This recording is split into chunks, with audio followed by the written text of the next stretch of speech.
Bismillahirrahmanirrahim. Assalamualaikum warahmatullahi wabarakatuh. Alhamdulillah wassalatu wassalamu ala Rasulillah nabiyina wa habibina Muhammad sallallahu alaihi wasallam wa ala alihi wa ashabihi radhiyallahu anhum wa man tabi'ahum bi ihsan ila qiyamis saah. Ayol ikhwal mustami'in wal mustami'at pendengar Radio Hidayah 103.4 FM di Kota Pekanbaru dan sekitarnya, atau yang mendengarkan melalui streaming kami www.radiohidayah.com dimanapun Anda berada. Kembali kita memuji Allah Subhanahu wa taala Rabb yang mempertemukan kita di frekuensi 103.4 FM Radio Hidayah di edisi hari ini bersama Ana Abu Auni. Hari Rabu sore tanggal 14 bulan Jumadal Ula atau Jumadil Awal 1447 Hijriah, bertepatan Rabu sore tanggal 5 November 2025. Baik kaum muslimin dan muslimah rahimanillah wa yakum jami'an dimanapun Anda berada, sudah bersama Ana ya guru kita Al Ustaz ya Abu Hamzah Al Ustaz Usamah bin Syarif LC hafizahullah taala, dan beliau sudah tersambung melalui internet kajian live dari kota Nabi, kota Madinah Nabawiyah, dalam pembahasan kitab Al-Qawaidul Arba'. Dan kaum muslimin muslimah rahimanillah wa yakum jami'an dimanapun Anda berada. Ya sebelumnya beliau juga menyampaikan ya masih pembahasan yang sama, yaitu kitab Qawaidul Arba'. Baik kaum muslimin muslimah, sebelum kita dengarkan kajian dari beliau yang sudah tersambung melalui internet, kita buka dulu dengan sapaan hangat. Ya, kita akan buka dengan sapaan hangat kepada Abu Hamzah Al Ustaz Usamah bin Syarif LC hafizahullah taala. Assalamualaikum ya Ustazana. Waalaikumsalam warahmatullahi wabarakatuh. Kaifa haluka ya Ustazana? Alhamdulillah bi khair. Kif halak ya Ba'un? Masya Allah, wa nahnu bi khair aidan ya Ustazana. Barakallahu fiik. Nah, mufiqa barakallahu fikum. Pemirsa dan pendengar dimanapun Anda berada, kita langsung saja belajar melanjutkan pembahasan kitab Qawaidul Arba' di sore hari ini waktu Indonesia Barat. Dan beliau langsung dari kota Nabi, kota Madinah Nabawiyah, Saudi Arabia. Dan langsung saja kita persilakan kepada Ustaz. Falyatafadhal mashkura.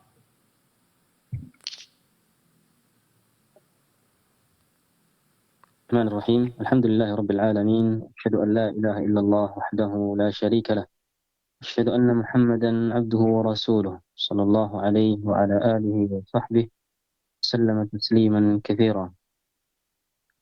اللهم علمنا ما ينفعنا وانفعنا بما علمتنا وزدنا وأصلح لنا إلهنا شأننا كله ولا تكلنا إلى أنفسنا طرفة عين.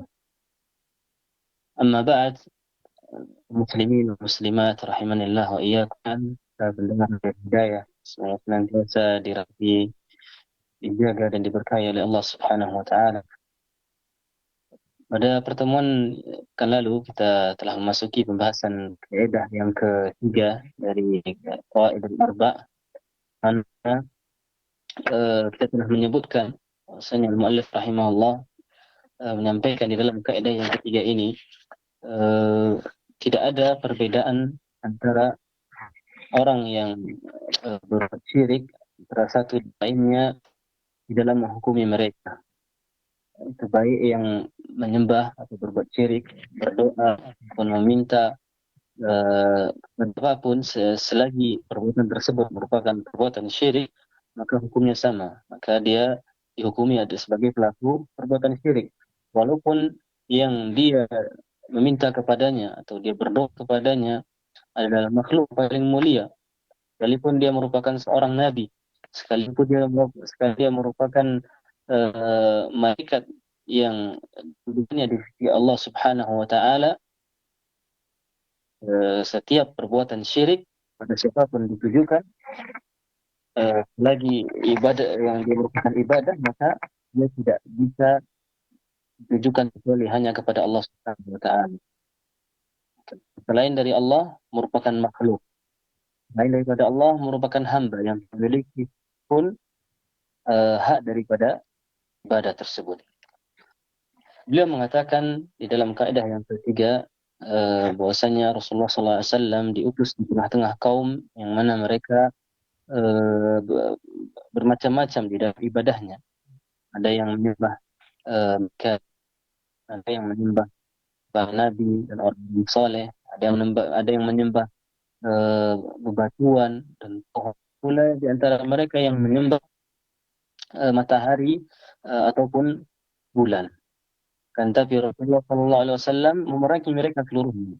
Rasulullah mengutus dai, mengutus para sahabatnya untuk mendakwahkan mereka agar mereka semuanya kembali kepada agama Islam, karena perbuatan yang mereka telah mengeluarkan mereka dari keislaman yang murni. Dan Rasulullah SAW tidak membedakan sedikit pun antara satu pelaku dengan pelaku yang lainnya. Beliau tidak membiarkan yang menyembah Nabi Isa di kasingan, tidak ada yang menyembah malaikat, walaupun itu malaikat Jibril ataupun malaikat yang memikul arsh, yang memiliki kedudukan yang sangat agung di sisi Allah Subhanahu wa taala, tidak dibedakan, karena perkara ibadah merupakan hak milik Allah Subhanahu wa taala semata. Selain daripada Allah pun namanya, siapapun dia, maka dia tidak boleh ditujukan kepadanya sedikit pun bagian daripada ibadah tersebut. Kemudian beliau menyebutkan dalil dari perkataan beliau.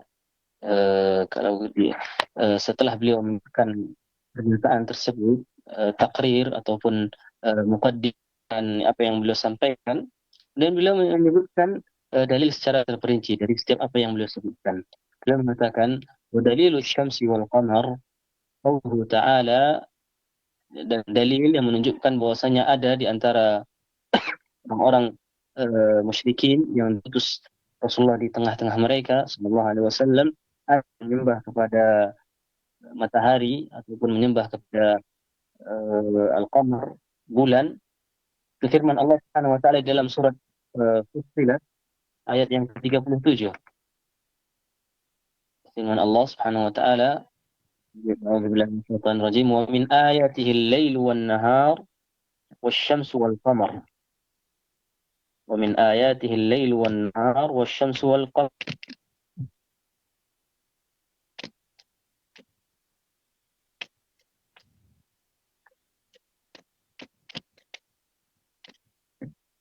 لا تسجدوا للشمس ولا للقمر واسجدوا لله الذي خلقهن إن كنتم إياه تعبدون.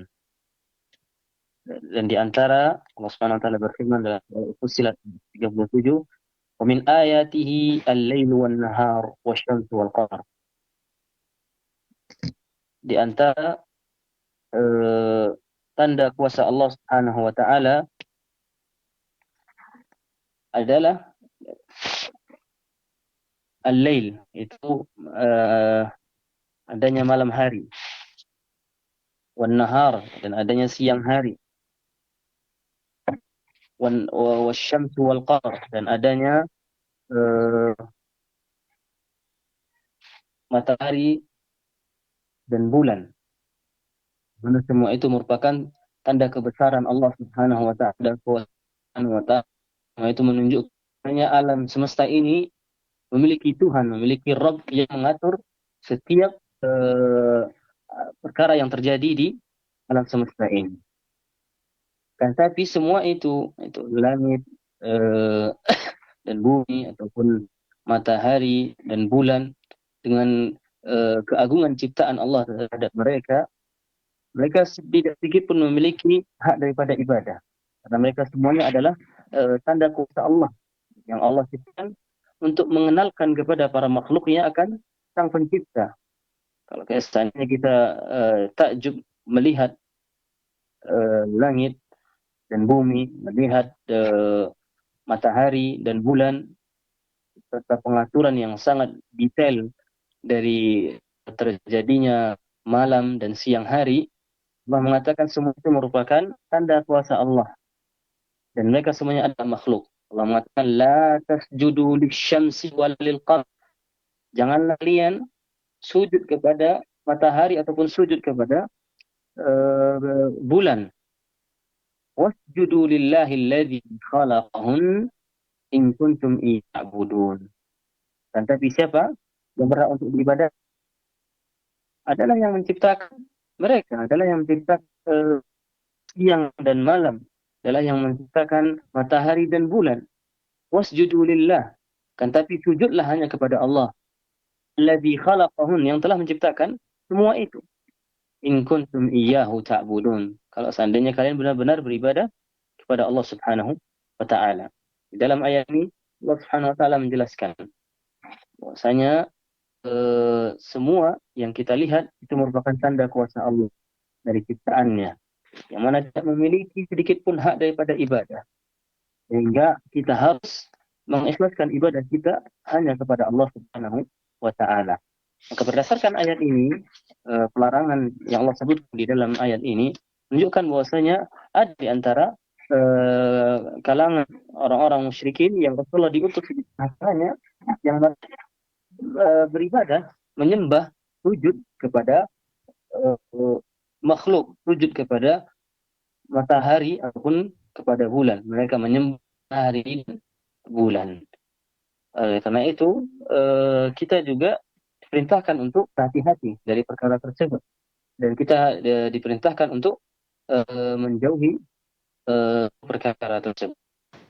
Dan di antara bentuk penjagaan Rasulullah Shallallahu Alaihi Wasallam di dalam permasalahan ini, agar kita tidak jatuh kepada menyembah kepada selain Allah Subhanahu Wa Taala, agar kita walaupun ketika kita takjub kepada ciptaan Allah, tetapi Rasulullah SAW mengingatkan kepada kita bahwasanya semua itu tidak memiliki pada ibadah. Dan Rasulullah sebagai bentuk penjagaan beliau di dalam bab ini, dalam permasalahan ini, itu sujud kepada matahari, Rasulullah SAW melarang kita untuk salat di waktu terbenam ataupun terbitnya matahari. Rasulullah SAW melarang kita untuk sujud ataupun salat, laksanakan salat dua waktu tersebut. Bahkan Rasulullah SAW memberikan pelarangan yang sangat keras di dalam hal ini. Tujuannya apa? Tujuannya agar kita terjatuh ke dalam perbuatan syirik. Tujuannya adalah Rasulullah SAW agar menjaga hati kita agar tidak memiliki kecondongan terhadap kedua makhluk tersebut atau terhadap matahari. Di dalam hadis Rasulullah SAW menyebutkan dalam hadis yang diriwayatkan oleh Imam Muslim, "Shalli salat as-subh." Salatlah kerjakanlah salat subuh.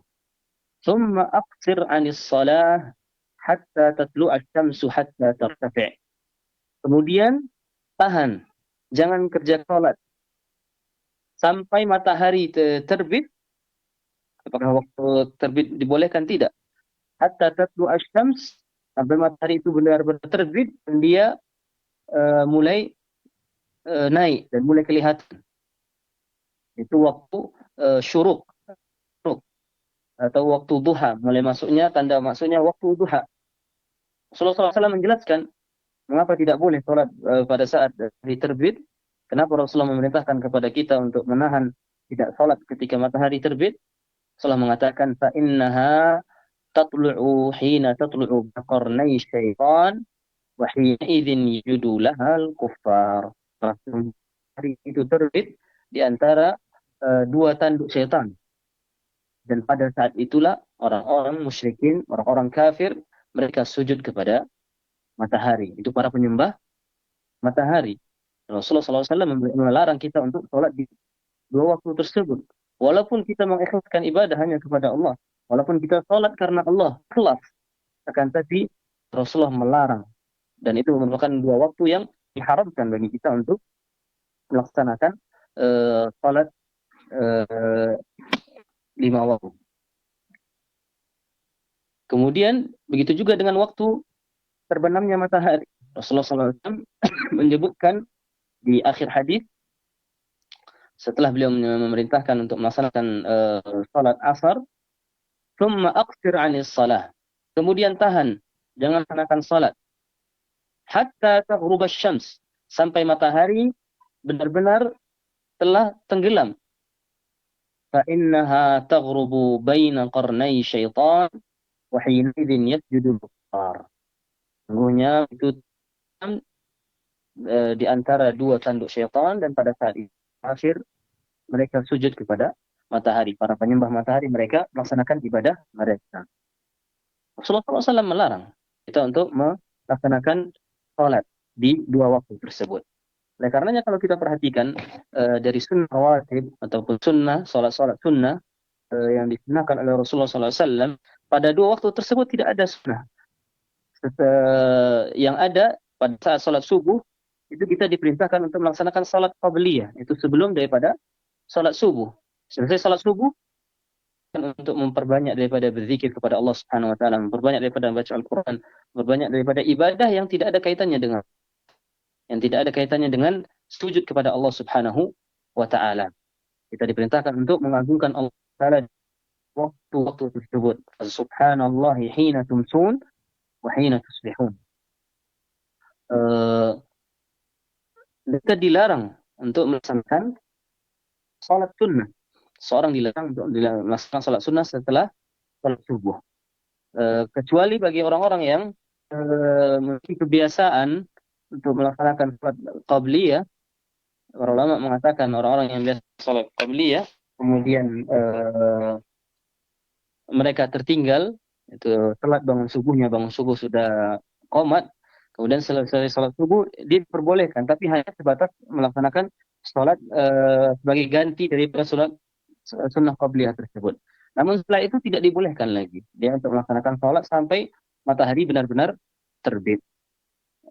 Ada salat namanya salat ba'da syuruk atau salat isyraq yang dikenal sebagai salat isyraq, yang mana disebutkan pahalanya Rasulullah SAW seperti melaksanakan ibadah haji. Salat tersebut banyak di antara kaum muslimin itu terjatuh di dalam kesalahan ketika melaksanakan salat tersebut, di mana ketika mereka mengetahui bahwasanya ada sunnah tersebut, dan ini satu bentuk keinginan yang sangat kuat kebaikan dari bagian kaum muslimin, akan tapi dikarenakan perbatasan ilmu atau tidak ada yang menyampaikan, banyak di antara kaum muslimin yang mereka ketika matahari baru terbit, menit terbit matahari, mereka langsung melaksanakan sholat sunnah tersebut. Dan ini merupakan kesalahan, dan dia terjatuh ke dalam pelarangan yang mana Rasulullah SAW melarang kita dari sholat di waktu tersebut. Adapun waktu yang pas untuk melaksanakan sholat setelah syuruk tersebut adalah kurang lebih, kalau kita hitung dengan waktu 15 menit benar terbit. Kemudian juga dengan sholat asar. Setelah sholat asar tidak ada sholat sunnah. Seorang tidak boleh melaksanakan sholat sunnah apapun bentuknya sampai terbenamnya matahari dan masuknya waktu sholat maghrib. Dan semua ini merupakan penjagaan daripada syariat Islam agar kaum muslimin terjatuh ke dalam perbuatan syirik kepada Allah Subhanahu wa taala. Firman Allah Subhanahu wa taala, la tasjudu lisyamsi wala lilqamar. Janganlah kalian sujud kepada matahari ataupun kepada bulan. Ini menunjukkan bahwasanya ada di antara orang-orang musyrikin, mereka menyembah kepada matahari dan kepada bulan tersebut. Dan Rasulullah SAW juga memerangi mereka. Kemudian beliau menyebutkan dalil yang kedua, bukti bahwasanya ada di antara orang-orang musyrikin yang Rasulullah diutus kepada mereka, ada di antara mereka yang menyembah kepada malaikat. Itu firman Allah di dalam surat Ali Imran ayat yang ke-80, wala ya'murakum an tattakhidul malaikata wan nabiyina arbaba. Dan kalian tidak diperintahkan agar menjadikan malaikat serta para nabi sebagai tandingan selain Allah Subhanahu wa taala, tandingan bagi Allah Subhanahu wa taala. Merupakan pelarangan dari menyembah malaikat. Ini merupakan bukti bahwasanya ada di antara orang-orang musyrikin yang mereka menyembah malaikat. Khusus para malaikat yang memiliki kedudukan di sisi Allah, malaikat al-muqarrabin yang sangat dekat di sisi Allah Subhanahu wa taala, seperti malaikat Jibril alaihi salam, malaikat Mikail alaihi salam, kemudian para hamalatul arsh yang memikul arsh alaihi salam, di mana di antara sebagian orang musyrikin dikarenakan keagungan daripada malaikat tersebut, mereka menjadikannya sebagai uh,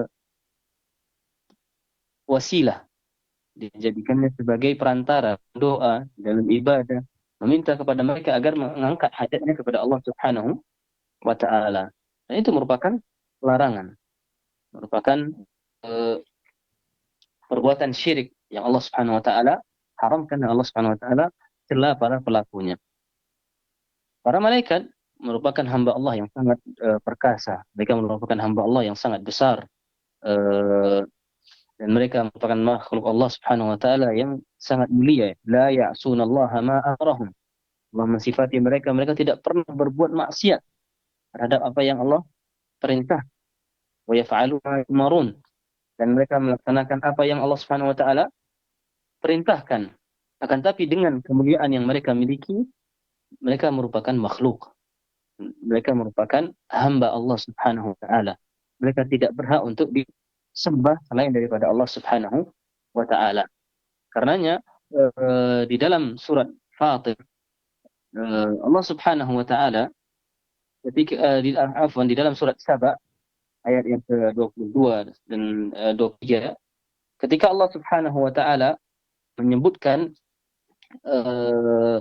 keburukan daripada perbuatan di mana orang-orang yang disembah selain daripada Allah Subhanahu wa taala, atau makhluk yang disembah selain daripada Allah Subhanahu wa taala, itu mereka tidak memiliki sedikit pun kuasa, memiliki sedikit pun apa yang ada di langit dan apa yang ada di bumi. Allah mengatakan, qul idhina za'am dunillah la yamlikuna mithqala dzarratin fis samawati wala fil ard. Katakanlah wahai Muhammad sallallahu alaihi wasallam, serukanlah para makhluk yang kalian sembah selain daripada Allah, la yamlikuna mithqala dzarratin fis samawati wala fil ard. Mereka tidak memiliki sedikit pun apa yang ada di langit dan apa yang ada di bumi. Wa ma lahum fihi ma min syirk. Dan mereka tidak memiliki tandingan, dan bukan pula tandingan bagi Allah Subhanahu wa taala. Dan Allah Subhanahu wa taala wa ma lahu minhum min dhahir, dan tidak pula butuh kepada pembantu mereka. Wala fa'u syafa'atu 'indahu illa liman adzina lah. Dan tidak pula berguna di sisi Allah Subhanahu wa taala kecuali bagi orang-orang yang Allah izinkan. Kemudian Allah Subhanahu wa taala menyebutkan kondisi para malaikat ketika mereka mendengarkan wahyu. Ketika malaikat Jibril diturunkan kepadanya wahyu, Allah Subhanahu wa taala menyebutkan idza fuzzi'a an qulubihim, sampai tak kala ketika sudah dicabut dari hati mereka rasa takut. Rasa takut karena apa? Itu para malaikat, mereka ketika mendengarkan wahyu mereka ketakutan. Mereka merasakan betapa agungnya dan betapa mulianya dan betapa besarnya Allah Subhanahu wa taala. Firman yang akan Allah turunkan merupakan perkara yang sangat dahsyat. Ya, seakan-akan mereka itu ketika mendengarkan wahyu, ketika Allah akan wahyu kepada mereka Jibril, itu mereka dipenuhi dengan rasa takut. Dengan keperkasaan ciptaan mereka, malaikat, dengan keperkasaan yang mereka miliki dan luar biasanya jasad yang mereka miliki, Allah sebutkan bahwasanya ketika mereka mendengarkan wahyu itu mereka merasakan rasa takut di dalam hati mereka yang sangat besar.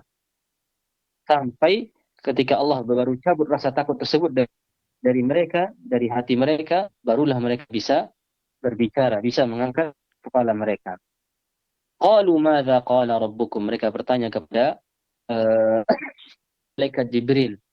Malaikat Jibril bertanya kepada para malaikat tersebut, madza qala rabbukum, apa yang dikatakan oleh Rabb kalian?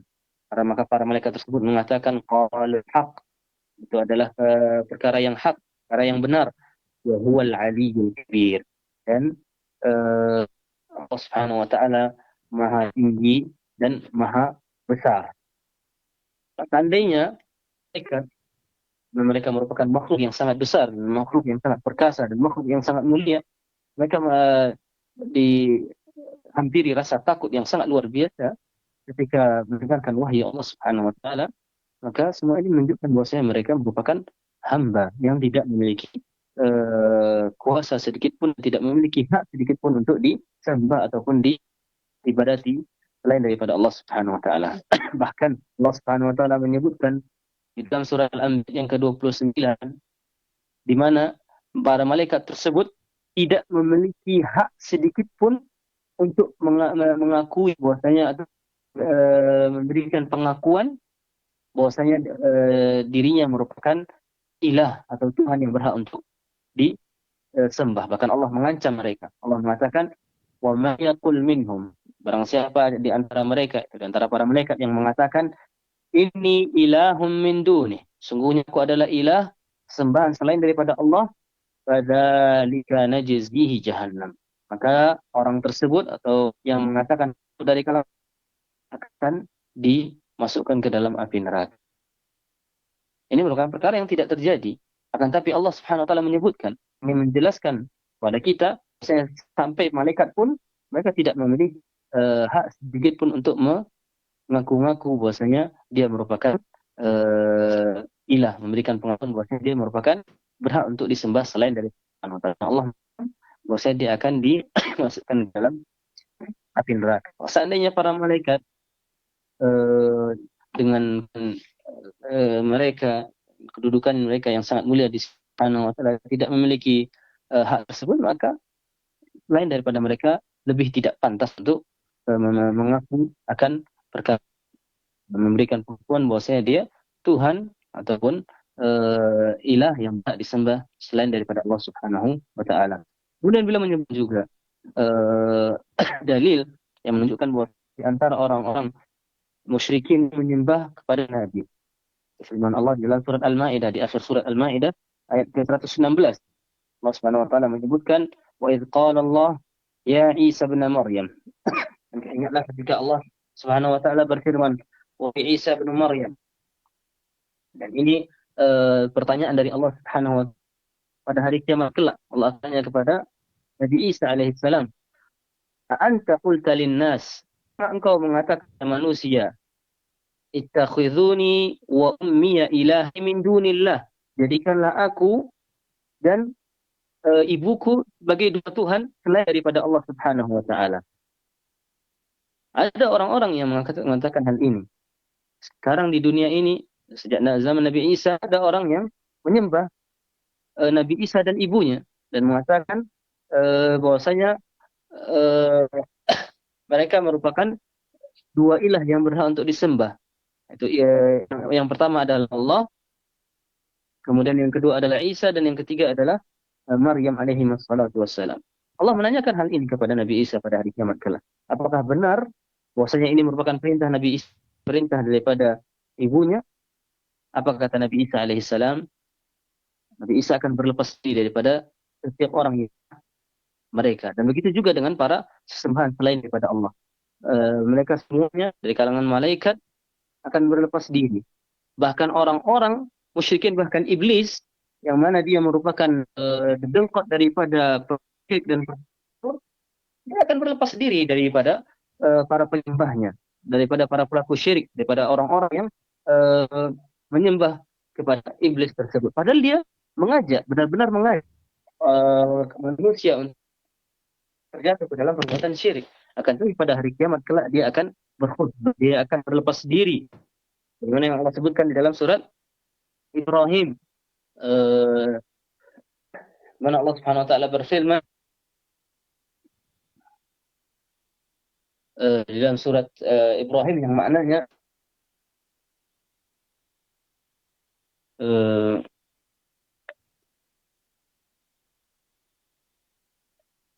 innallaha wa'adakum wa'dal. Iblis akan berkhutbah, dia akan mengatakan innallaha wa'adakum wa'dal. Sungguhnya Allah Subhanahu wa taala telah menjanjikan kalian janji yang walamma qudiyal amr. Iblis akan mengatakan innallaha wa'adakum wa'dal. Sungguhnya Allah Subhanahu wa taala, wa qala asy-syaitanu lamma qudiyal amr. Dan syaitan kan adalah iblis. Dia akan mengatakan, dia akan berkata al-amr ketika segala sesuatu sudah ditetapkan, para pelaku perbuatan ahli surga masukkan ke dalam surga, penduduk masukkan ke dalam neraka, syaitan akan berkhutbah di hadapan para pengikutnya.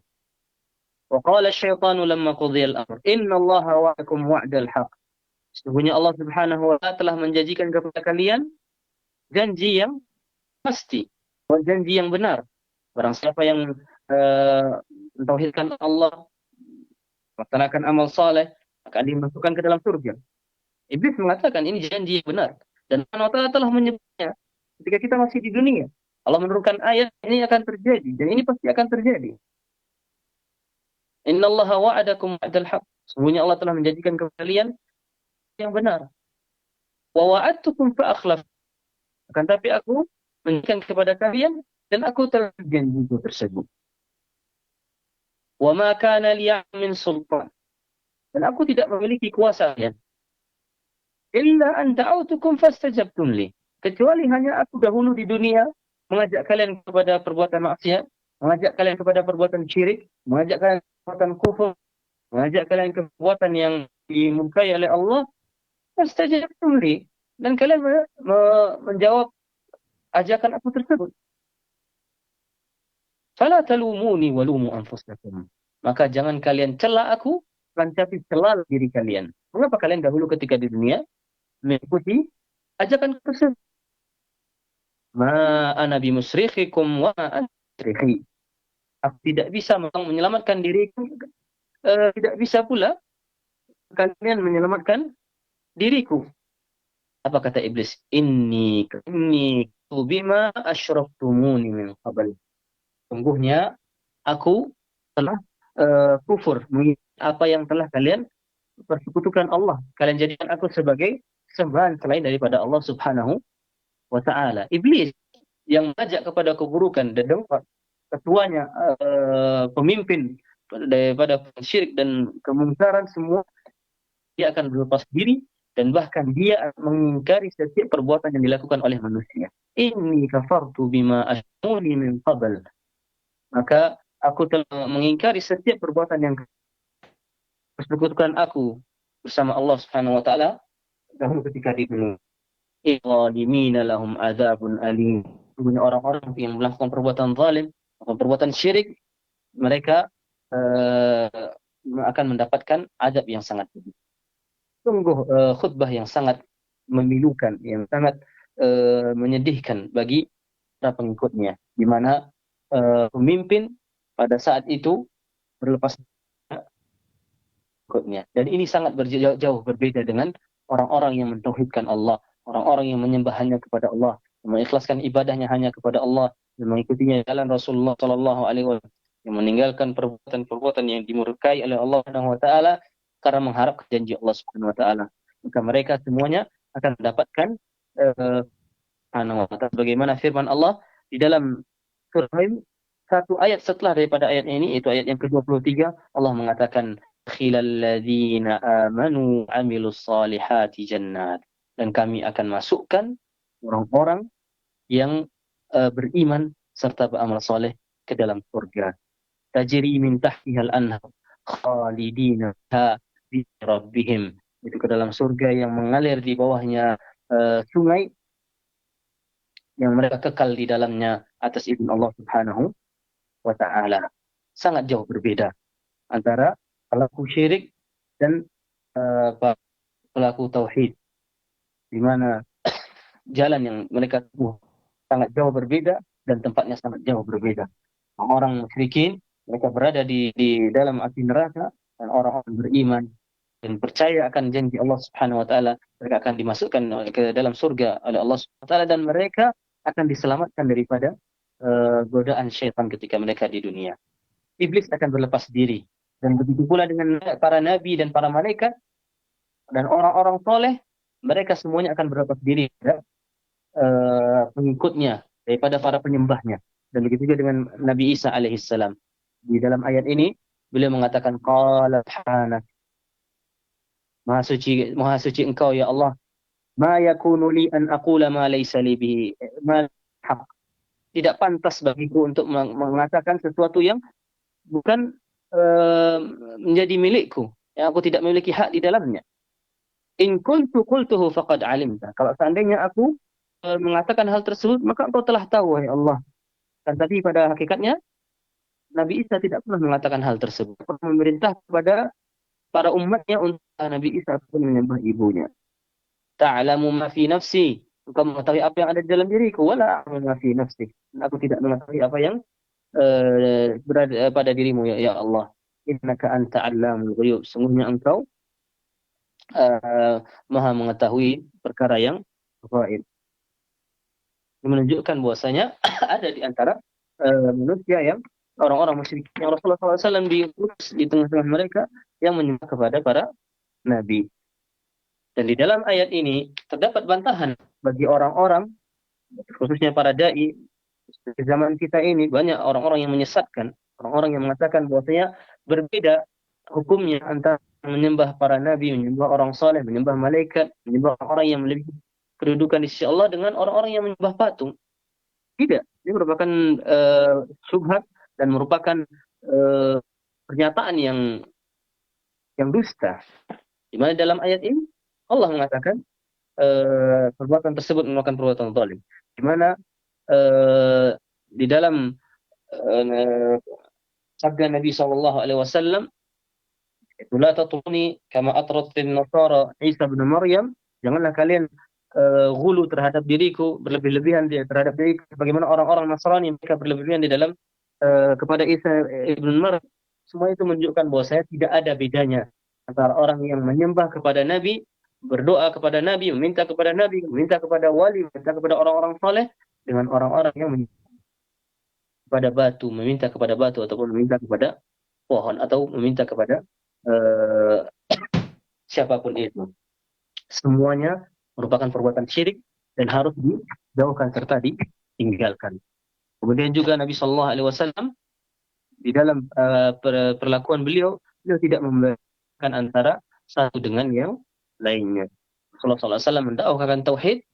Allah memerintahkan kepada beliau, waqatiluhum hatta la takuna fitnah. Perangi mereka semua sampai hilang kesyirikan di atas ini, wa yakuna ad-dinu lillah, dan tauhid ditegakkan sehingga agama menjadi hanya Allah Subhanahu wa taala.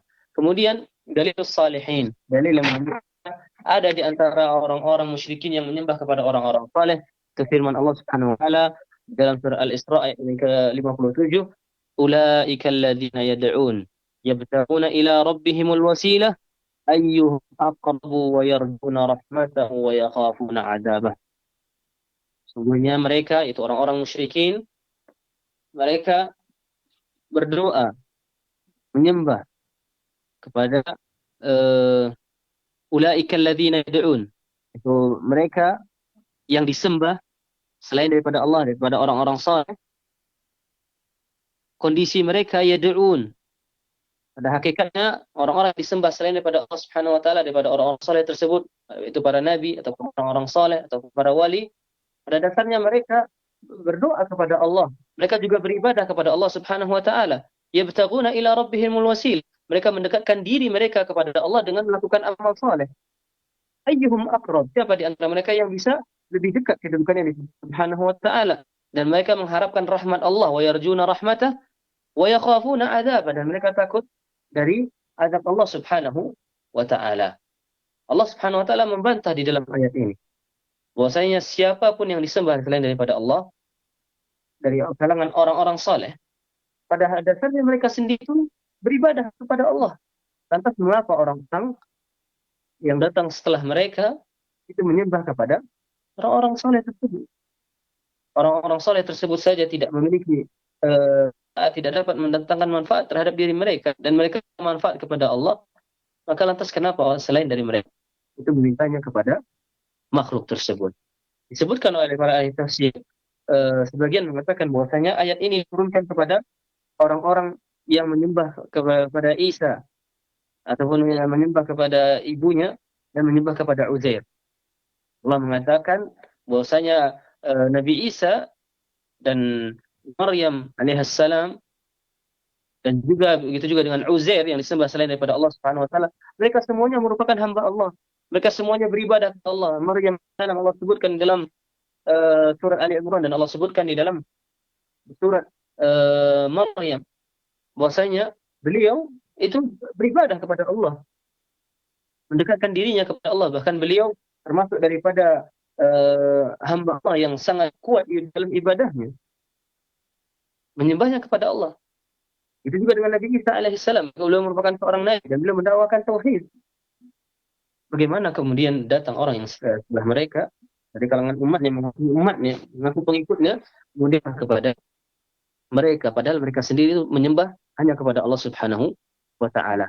Jadi di dalam riwayat pendapat ahli tafsir yang lainnya disebutkan bahwasanya ayat ini diturunkan kepada orang-orang musyrikin yang mana mereka dahulunya menyembah kepada jin dan syaitan. Kemudian syaitan tersebut masuk ke dalam agama Islam, bertaubat dan masuk ke dalam agama Islam, dan sehingga para jin tersebut beribadah kepada Allah Subhanahu wa taala dan berlepas diri daripada perbuatan orang-orang musyrikin tersebut. Bagaimana kemudian orang-orang musyrikin tersebut tetap beribadah kepada mereka, sedangkan mereka sendiri sudah masuk ke dalam agama Islam dan bertobat kepada Allah Subhanahu wa taala. Ini menunjukkan terdapat dalam ayat ini bantahan bahwasanya apa yang disembah selain daripada Allah, daripada orang-orang soleh, pada hakikatnya merupakan perbuatan yang sangat jelas kebatilan dan kesesatannya. Nah, mereka sendiri orang-orang soleh tersebut itu hanya beri kepada Allah Subhanahu wa taala, tidak dapat mendatangkan manfaat untuk diri mereka. Masalah bagaimana kemudian ada orang yang datang meminta kepada mereka. Kemudian yang selanjutnya, dalil yang menunjukkan bahwasanya ada di antara orang-orang musyrikin yang menyembah kepada berhala, batu, bebatuan, patung, dan juga menyembah kepada pohon. Itu firman Allah di dalam surat An-Najm ayat yang ke-19 dan ayat ke-20. Allah Subhanahu wa taala firman, "Afara'aitumul Lata wal Uzza wa Manata ats-tsalitsatal ukhra." Di dalam ayat ini Allah menyebutkan 3 patung yang dimiliki oleh orang-orang musyrikin. Yang mana ketiga ini merupakan patung yang sangat besar dan dia pemimpin daripada berhala yang lainnya. Yang mana kedudukannya di kalangan orang musyrikin sangat tinggi dibandingkan patung-patung yang lainnya. Ketika Rasulullah SAW menakluk kota Mekah, kemudian membersihkan Ka'bah dan sekitarnya daripada patung-patung, daripada kemusyrikan, disebutkan di dalam riwayat bahwasanya terdapat kurang lebih 360 patung yang ada di sisi Ka'bah. Semua dihancurkan oleh Rasulullah SAW. Kemudian setelah itu Rasulullah memerintahkan kepada bagian sahabatnya untuk menghancurkan 3 patung ini. Itu Al-Lat, yang mana patung ini merupakan batu yang sangat besar, yang mana disebutkan bahwasanya batu ini dahulunya digunakan oleh salah seorang yang soleh, digunakan untuk membuat bubur, yang mana kemudian bubur tersebut atau makanan tersebut diberikan kepada para jamaah haji. Dan ketika dia telah wafat, orang-orang menganggap dia merupakan orang yang soleh, sehingga mereka pun membangun bangunan yang sangat besar di atas batu tersebut, dan mereka kasih tirai, kemudian mereka jaga, dan mereka tempat tersebut merupakan tempat yang suci, sehingga mereka meminta kepada batu tersebut. Dan Rasulullah SAW mengutus sahabatnya untuk melakukan patung tersebut dan sesembahan tersebut.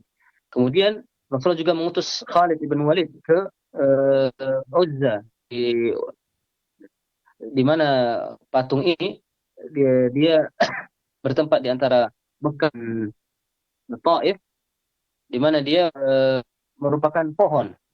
Sembahan ini merupakan pohon yang sangat besar, yang mana dahulunya dikatakan pernah seorang meminta, kemudian ada yang menjawab, minta kepada pohon ini, kemudian ada yang menjawab, mana pada hakikat yang menjawab tersebut adalah orang jin yang perempuan.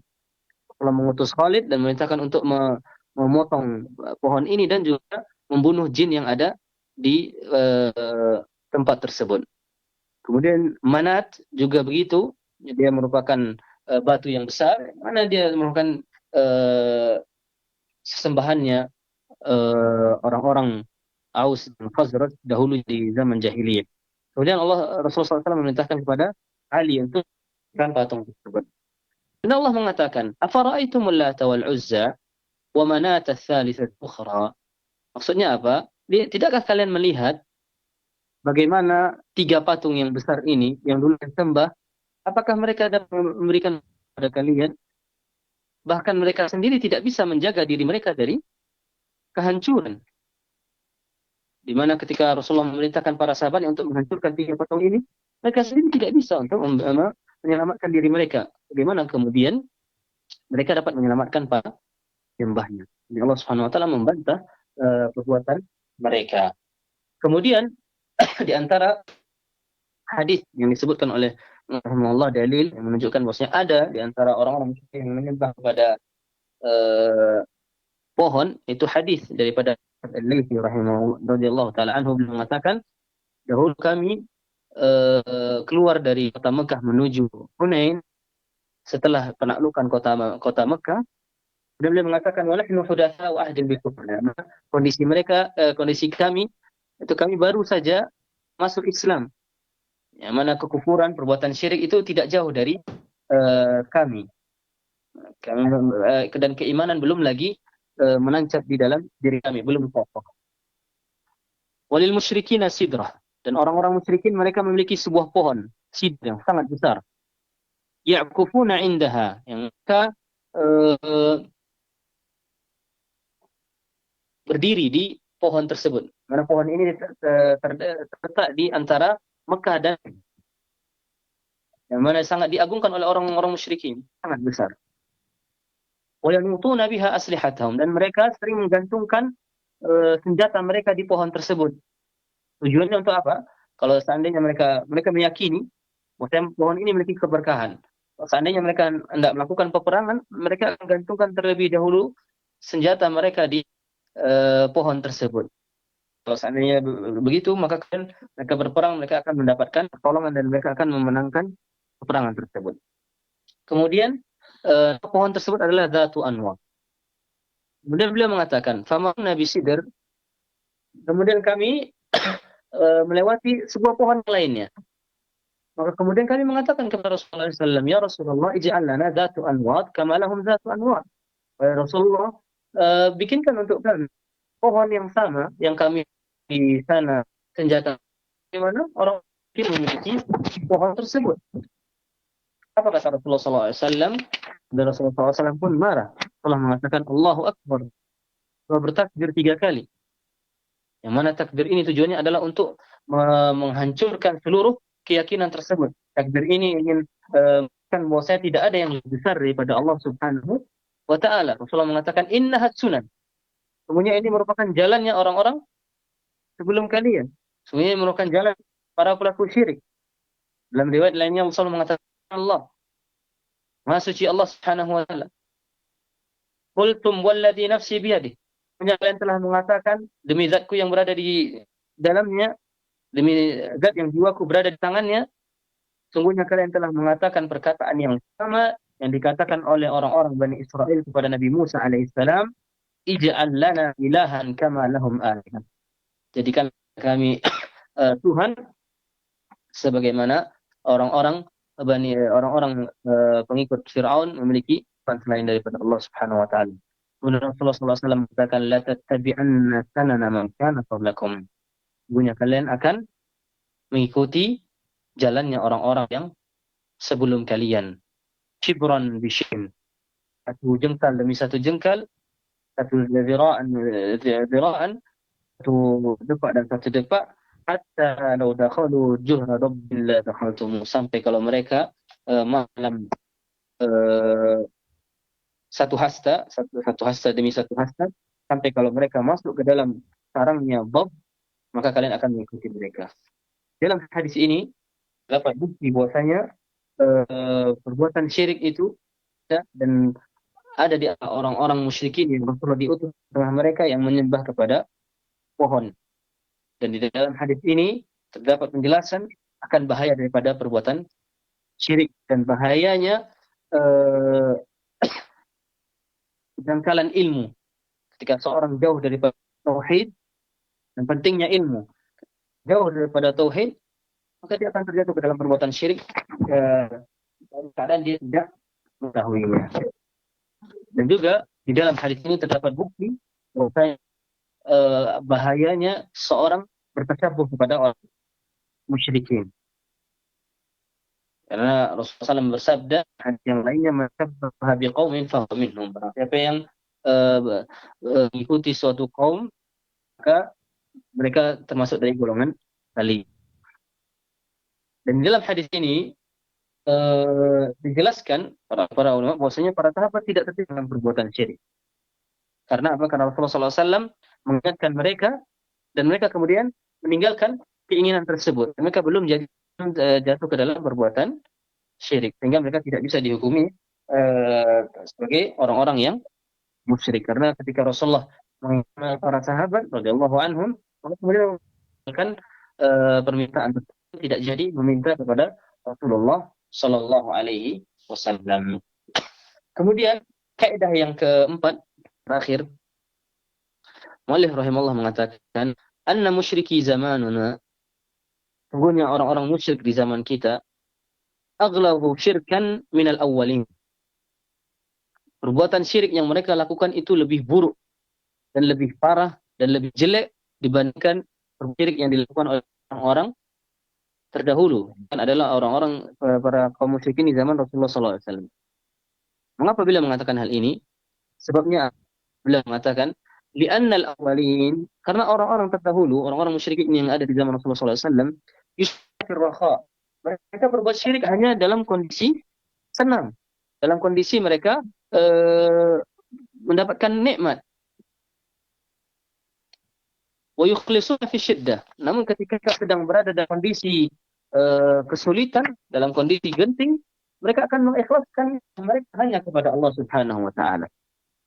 Akan tetapi orang-orang musyrik di zaman kita, syirkuhum daim, perbuatan syirik terus firraha wasyiddah, dalam kondisi senang dan dalam kondisi susah. Bahkan perbuatan syirik orang-orang di zaman kita lebih besar, lebih buruk dan lebih jelek dibandingkan orang terdahulu. Sebagian dari mereka di dalam kondisi sedang kesulitan, itu perbuatan syiriknya lebih ikhlas dibandingkan ketika sedang dalam kondisi mudah. Dan banyak sekali kejadian-kejadian dan kisah yang disebut di dalam kitab orang yang mengarang di dalam permasalahan ini. Beliau mengatakan, wa dalil qauluhu ta'ala, dan dalilnya apa? Itu firman Allah Subhanahu wa ta'ala, fa idza raqibu fil fulk dallaha mukhlishina ad-din. Apabila mereka telah berlayar di atas kapal, maka mereka akan mengikhlaskan ibadah mereka hanya kepada Allah Subhanahu wa ta'ala. Mereka hanya kepada Allah Subhanahu wa ta'ala. Mereka tidak ada yang ingat di dalam pikiran mereka kecuali hanya Allah Subhanahu wa ta'ala. Mereka akan mengikhlaskan doa mereka hanya kepada Allah Subhanahu wa ta'ala. Falamma najjahum ilal barri idahum yusyrikun. Ketika mereka sudah diselamatkan ke daratan, baru mereka berbuat syirik kembali. Ini di surat Al-Ankabut ayat yang ke-5. Di dalam ayat Subhanahu wa ta'ala berfirman dalam surat Al-Isra,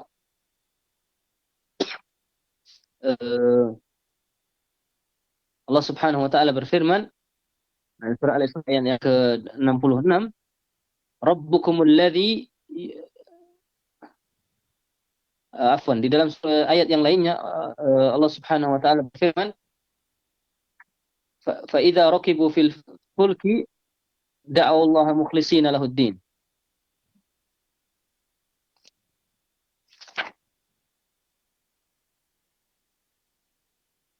Di dalam surah Al-Isra ayat yang ke-60 sampai ke-60, Allah Subhanahu wa ta'ala berfirman, Rabbukumul ladzi yusji lakumul fulka fil bahri litabtaghu min fadlih innahu kana bikum rahima. Sebenarnya Allah Subhanahu wa ta'ala yang menjadikan kalian berlayar dengan kapal kalian di lautan agar kalian bisa mencari rezeki yang Allah Subhanahu wa ta'ala berikan di dalam lautan tersebut. Innahu kana bikum rahima. Sebenarnya Allah Subhanahu wa ta'ala sangat mengasihi kalian. Idza massakumud dur, di sini bukti bahwasanya kesyirikan daripada orang-orang syirik yang berada di zaman dahulu itu lebih lebih ringan dibandingkan orang-orang yang di zaman kita. Wa idza massamakumud dur, apabila kalian ditimpakan dengan uh, bahaya ketika sedang di lautan, dhalla man tad'una illa iyyah. Akan hilang seluruh yang kalian sembah, yang kalian minta kepadanya, kecuali Allah Subhanahu wa taala. Orang-orang musyrikin, mereka menyembah kepada Allah dan mereka mempersekutukan Allah dengan makhluknya dan sesembahan yang lainnya. Akan tapi dalam kondisi genting, semua itu lupa karena mereka tahu selain daripada Allah tidak dapat mendatangkan manfaat dan tidak dapat menghilangkan madarat. Sehingga mereka apa kata Allah? Dhalla man tad'una illa iyyah. Tidak ada yang ingat di dalam diri kalian kecuali hanya Allah Subhanahu wa taala. Falamma najjakum ilal barri a'radtum. Ketika kalian sudah diselamatkan ke daratan, kalian akan berpaling. Wa kana al-insanu kafura. Allah Subhanahu wa taala menyebutkan sungguhnya manusia itu sangat kufur. Yang mereka sedang sudah diselamatkan, mereka lupa bahwa yang baru saja menyelamatkan mereka adalah Allah Subhanahu wa taala. Jika mereka sudah dalam kondisi lapang, kembali kepada perbuatan syirik tersebut. Bagaimana kondisi Bani Israel di zaman Nabi Musa alaihissalam? Baru saja mereka diselamatkan oleh Allah Subhanahu wa taala dari Firaun, mereka langsung meminta untuk dicarikan Tuhan sebagaimana orang-orang pengikut Firaun memiliki Tuhan. Adapun orang-orang musyrik di zaman kita, maka mereka dalam kondisi senang dan kalau dalam kondisi susah mereka melaksanakan atau melakukan perbuatan syirik. Bahkan sebagian dari mereka ketika dalam kondisi itu perbuatan syiriknya lebih besar. Karena apa? Karena sebab kejahilan. Karena sebab kedustaan yang cerita-cerita dusta yang dibawakan oleh para ustaz ataupun dai yang menyesatkan, yang mengatakan kalian dalam kondisi susah, sebut saya, panggil saya akan mendengarkan kalian dimanapun kalian berada. Itu merupakan kedustaan. Juga di antara tunjukkan bahwa perbuatan syirik orang-orang di zaman kita lebih buruk dibandingkan musyriknya orang-orang di zaman Rasulullah SAW, di mana orang-orang musyrik di zaman kita, di mana orang-orang musyrik di zaman Rasulullah SAW mereka menyembah kepada siapa? Pada sesuatu yang mereka yakini ada akan kesolehan dan kemuliaannya. Seperti siapa? Malaikat. Seperti para nabi. Seperti orang-orang saleh, para wali. Seperti bebatuan yang mereka yakini memiliki keberkahan. Akan tetapi orang-orang musyrik di zaman kita, mereka menyembah kepada orang-orang jahil dan bahkan mereka menyembah orang-orang fasik dan bahkan mereka menyembah kepada para orang-orang yang dikenal dengan perbuatan syirik ataupun perbuatan kekufuran dan maksiat yang sering mereka lakukan. Bahkan mereka menyembah kepada sebagian orang, mereka berdoa meminta kepada sebagian orang yang akalnya sudah tidak sehat, pada orang gila. Karena sebab apa? Karena imam, para dai yang menyesatkan. Karena sebab kejahilan yang sangat besar. Karena sebab dikatakan ini orang-orang gila ini telah diangkat dari mereka syariat. Para dai ini ke syariat.